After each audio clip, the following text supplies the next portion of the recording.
दिल्ली विधानसभा चुनाव में आप सरकार तो बना लेगी, लेकिन जीत 2015 और 2020 के चुनाव जैसी मिलती नहीं दिख रही है। दिल्ली सरकार के खिलाफ इस बार एंटी इनकम्बेंसी देखने को मिल रही है। यहां तक कि आम आदमी पार्टी के अंदर भी नाराजगी है। पार्टी को इसका नुकसान भी हो सकता है। वहीं बीजेपी पहले से मजबूत नजर आ रही है। 2 साल पहले पार्टी ने स्ट्रेटेजी बदली और सांप्रदायिक मुद्दों के बजाय संगठन प्रकोष्ठ पर फोकस किया।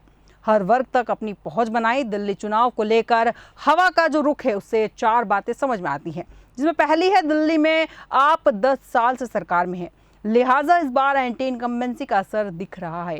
केजरीवाल की ईमानदारी वाली इमेज को भी नुकसान पहुंचा है। शीश महल, करप्शन के आरोप और चुनाव से एन पहले 8 विधायकों का पार्टी छोड़ना पार्टी के खिलाफ जा सकता है। दूसरा है दिल्ली में आप और बीजेपी के बीच सीधी लड़ाई है। आपको होने वाले नुकसान का सीधा फायदा बीजेपी को मिलेगा। उसका वोट शेयर 40% से ज्यादा हो सकता है। सीटें भी बढ़ सकती है। विधानसभा की 70 सीटों में से आप 43 सीटें और बीजेपी 23 से 27 सीटें जीत सकती है। तीसरा है आपकी फ्री बीज के मुकाबले में बीजेपी ने मुफ्त की योजनाओं के वादे किए हैं। पार्टी ने जनता के बीच ये नैरेटिव बनाने की कोशिश की है कि दिल्ली सरकार कंगाल है। आप सरकार पंजाब में भी महिलाओं को 1000 रुपए सम्मान राशि नहीं दे सकी। चौथा है कांग्रेस दिल्ली की लड़ाई में भले बहुत मजबूत नहीं है, लेकिन वो आम आदमी पार्टी का वोट काटेगी। कांग्रेस का सीट जीतना तो मुश्किल है, लेकिन उसका वोट शेयर 6 से 7% बढ़ सकता है। 2020 में पार्टी को 4.3% वोट मिले थे। अब वोटों का समीकरण समझिए। मुस्लिम पूर्वांचली वोटर्स का किन सीटों पर ज्यादा असर होगा? 2015 से दिल्ली की कमान आप संभाले हुए हैं। 27 साल से सत्ता से बाहर रहने के बाद बीजेपी अब कम बैक की कोशिश कर रही है। बीजेपी 2015 में 3 और 2020 में 8 सीटें ही जीत पाई थी। कांग्रेस दोनों चुनाव में एक भी सीट नहीं जीत सकी। 2008 में कांग्रेस ने 43 सीटें जीती थी, तब उसे 40.3% वोट मिले थे, जो 2020 में घटकर 4.3% रह गए। दिल्ली की कुल आबादी में मुस्लिमों की भागीदारी करीब 12.9% है। इनका वोट नॉर्थ ईस्ट दिल्ली के अलावा ईस्ट दिल्ली, चांदनी चौक और नई दिल्ली में आने वाली विधानसभा सीटों को प्रभावित करता है।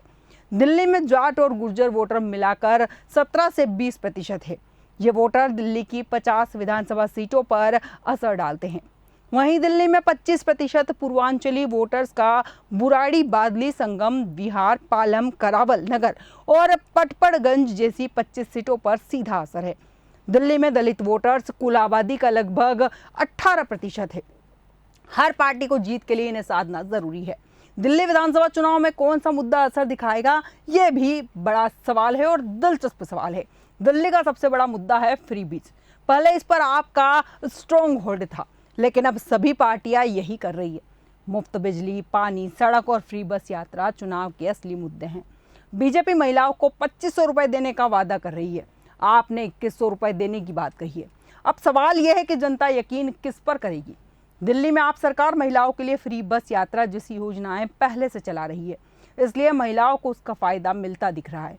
जब अरविंद केजरीवाल जेल से निकले थे, उस वक्त पार्टी सबसे कमजोर स्थिति में थी। बीजेपी आगे निकलती दिख रही थी, लेकिन केजरीवाल ने चुनाव को पिक पर ले जाने का काम बखूबी किया है। चुनाव से एंड पहले उन्होंने स्ट्रेटेजी बदली। जाट, गुर्जर और पूर्वांचली वोटर किस तरफ जाएंगे, ये सवाल भी आपके मन में होगा। तो आपको बता दें कि आपके ज्यादा विधायक पूर्वांचली है। पार्टी की लीडरशिप में भी ज्यादातर चेहरे पूर्वांचली दिखेंगे। इनमें दुर्गेश पाठक, सौरभ भारद्वाज, गोपाल राय और संजय सिंह जैसे बड़े नाम शामिल हैं। पूर्वांचली वोटर पिछले 3 चुनाव से आम आदमी पार्टी के साथ हैं। अब जब बीजेपी को समझ आया कि जीत के लिए उनके वोट जरूरी है, तो उन्होंने पूर्वांचल प्रकोष्ठ से पूर्वांचल संगठन बनाया। साथ ही वहां की लीडरशिप को चुनाव के काम में लगाया। इसका असर भी धरातल पर दिख रहा है। दिल्ली में पूर्वांचलियों के बाद उत्तराखंडी वोटर्स की अच्छी संख्या है। यहाँ उत्तराखंड के करीब 12 से 14 लाख वोटर्स है। ये कुल आबादी का 8 से 10% है। दलित वोटर्स का रुख लगातार अरविंद केजरीवाल के साथ रहा है। ये कांग्रेस का वोट बैंक था। इसी वोट बैंक के भरोसे कांग्रेस ने 60 साल तक राज किया। बाद में ब्राह्मण बीजेपी के साथ हो गए और दलित आपके पास चले गए। इस बार दलित वोटर राहुल गांधी की लीडरशिप में कांग्रेस से प्रभावित दिख रहा है। इसलिए नई दिल्ली सीट से केजरीवाल खतरे में नजर आ रहे हैं। दिल्ली में 12 रिजर्व सीटें हैं। दिल्ली में दलित वोटर 18% हैं, जो सभी 70 सीटों पर असर डालने वाला है। दिल्ली में कुल 36 जातियां हैं जो एससी में आती है। इसमें सबसे बड़ी संख्या जाटव की है, दूसरा वाल्मीकि समाज है, उसके बाद कुछ छोटी जातियां हैं जिसमें बेरवा, रैगर, खटीक, पासवान, पासी और मल्लाह शामिल हैं। इसके अलावा नोमेडिक जातियां हैं जिसमें सपेरा और बंजारा आते हैं। आपकी कई दलित लीडरशिप पार्टी छोड़कर बीजेपी में शामिल हो गई। बीजेपी से उन्हें टिकट भी मिला, जिसमें राजकुमार आनंद एक बड़ा नाम है। इसके अलावा राजेंद्र पाल, गौतम और संदीप वाल्मीकि भी शामिल है। ऐसे में वाल्मीकि वोटर्स को लगता है कि आपने उनके इमोशन और नाम पर झाड़ू का सिंबल लिया था, लेकिन वैसा काम नहीं कर पाई। ऐसे में वाल्मीकि समाज जो है उनसे दूर जाता हुआ नजर आ रहा है। धोबी समाज भी आपसे थोड़ा नाराज दिख रहा है। दूसरी तरफ बीजेपी ने जाटव, रैगर और बेरवा की लीडरशिप तैयार की है, यानी बीजेपी प्री प्लानिंग के साथ चुनाव में उतरी है। उसने दलितों के बीच करोल बाग से दुष्यंत कुमार गौतम का नाम आगे बढ़ाया। दलित वोट शिफ्ट होने की बात की जाए तो 2020 के विधानसभा चुनाव में बीजेपी का 20% वोट बढ़ा था। वो एससी सीटों पर ही बढ़ा था।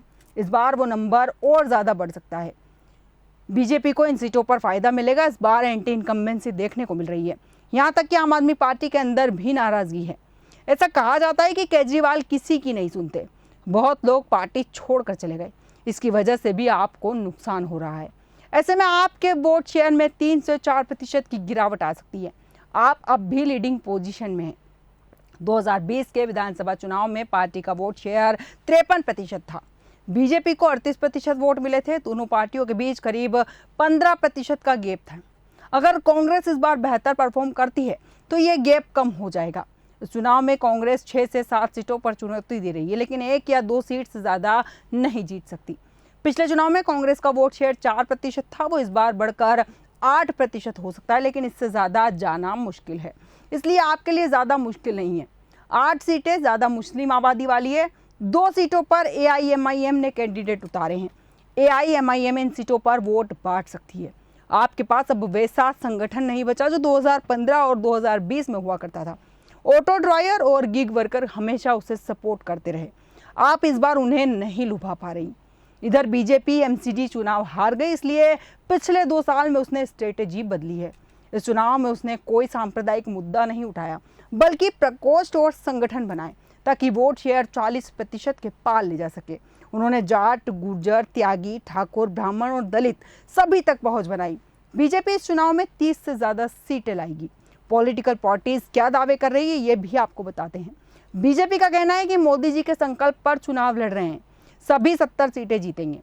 त्रिलोकपुरी से बीजेपी कैंडिडेट रविकांत उज्जैन कहते हैं कि हम मोदी जी के संकल्प पर चुनाव लड़ रहे हैं।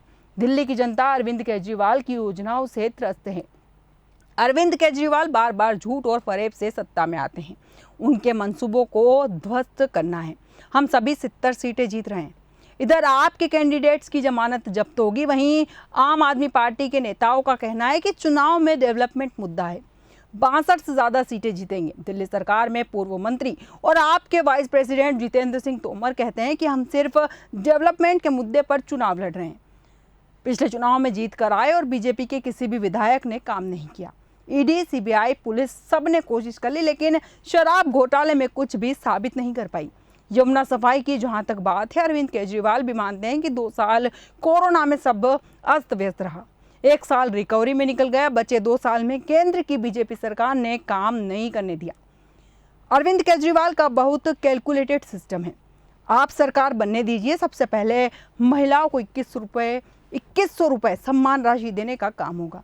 वहीं कांग्रेस का कहना है कि केजरीवाल वादे पूरे नहीं कर पाए, कांग्रेस बेहतर परफॉर्म करेगी। कांग्रेस प्रवक्ता गौरव जैन कहते हैं कि केजरीवाल ने दिल्ली को साफ पानी देने का वादा किया था। झुग्गी झोपड़ी में रहने वालों को घर मिलेगा, वो नहीं निभा पाए। दिल्ली में मोहल्ला क्लिनिक की बात की जाए तो 1398 मोहल्ला क्लिनिक शीला दीक्षित के वक्त पर थे। पिछले 5 साल में सिर्फ 100 से 200 की संख्या बढ़ी है। जितना फंड मोहल्ला क्लिनिक को नहीं दिया गया, उतना केजरीवाल ने प्रचार में खर्च कर दिया। यमुना की सफाई के लिए 8000 करोड़ दिए गए, लेकिन NGT की रिपोर्ट के मुताबिक उसके पानी का स्तर गिरता जा रहा है। केजरीवाल सरकार और केंद्र सरकार ने खोखले काम किए। कांग्रेस पढ़े लिखे युवाओं को अप्रेंटिसशिप देगी। प्यारी दीदी योजना के तहत महिलाओं को 2500 रुपए दिए जाएंगे, 300 यूनिट की फ्री बिजली देंगे, एक्स सर्विसमैन कमीशन बनाएंगे और माइनॉरिटी कमीशन पर भी काम करेंगे। इस बार कांग्रेस पिछले चुनाव से बेहतर परफॉर्म करेगी। 5 फरवरी को जनता अपना मत देकर सभी राजनीतिक दलों की किस्मत का फैसला कर देगी और 8 फरवरी को पता चल जाएगा कि किस दल ने जनता के मन को छू लिया है और जनता ने किसे सत्ता के शिखर पर बिठाया है।